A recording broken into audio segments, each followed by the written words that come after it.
Kapag gumagawa nga pala si Mabi ng chili garlic, syempre alam nyo na siomai is life yan. Nung nakaraan kasi gumawa nga si Mabi ng chili garlic, kaya naman eto for the siomai ang mga person.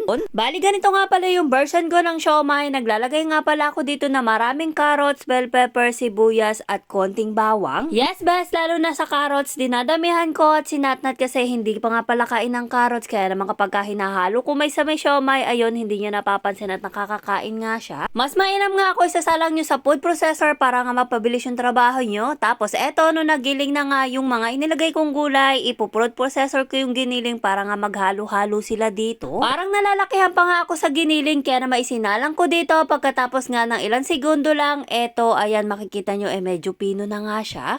Pagkatapos ko naman ma-food processor, ayan, tinanggal ko na nga yung pinaka-blade niya kasi nga bes, titimplahan ko na nga to. Bali sa mga pampalasa nga palang gagamitin ko dito, gumamit nga lang ako ng garlic powder, paprika, paminta, konting asin at syempre lahat yan bes, tinansya ko lang depende sa aking panlasa.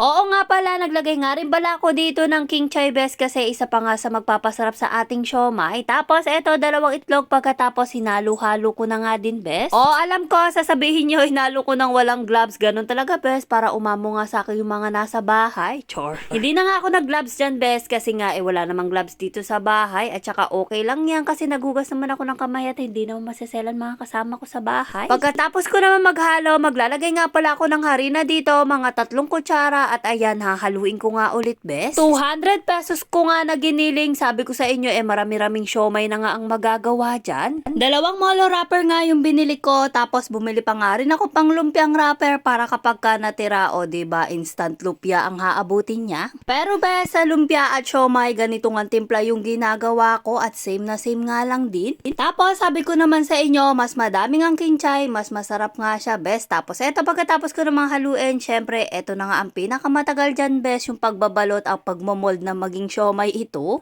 Inabot din ako na ilang minuto, tapos medyo marami pa nga natira yung giniling, kaya naman syempre, binilagay ko muna sa rep, tapos mamayang gabi, babalutin ko nga para kinabukasan, meron na rin kaming ulam. At dahil nga marami din ako nagawa, yung ibangan siomai bes, sabi ko sa inyo, i-stack ko nga siya para kapag ka sa umaga, iluluto ko kay Natnat at pambaon-baon nga din. Pagkatapos ko nga magbalot, eto, nagpainit na nga rin ako ng tubig para nga ma-i-steam ko na nga din to.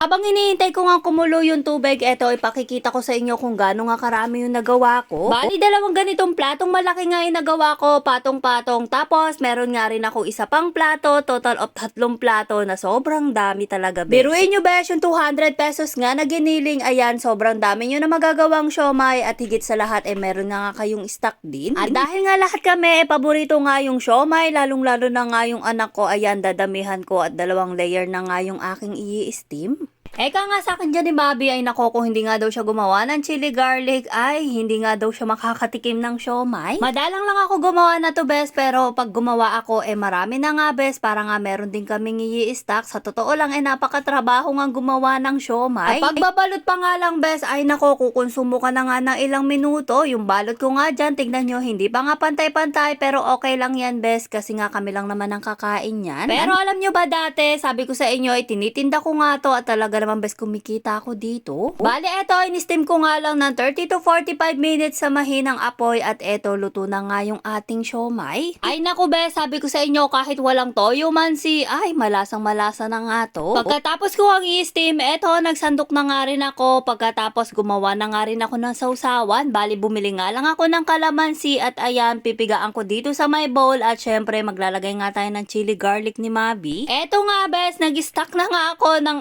aking chili garlic kasi nga lagi na nga lang ako inuubusan ni Mabi. Nung nagluto kasi siya bes, sabi ko talaga sobrahan niya at lagi na nga lang ako nauubusan, pero this time tinan nyo naman, ay napakasarap kasi ng chili garlic ni Mabi. Sakto nga lang pala ilalagay ko kasi yung pagkagawa niya ngayon dito medyo maanghang nga bes kasi yun yung pagka-order sa kanya. Pagkatapos na neto, naglagay na nga ako ng toyo at syempre ready to kain na nga bes.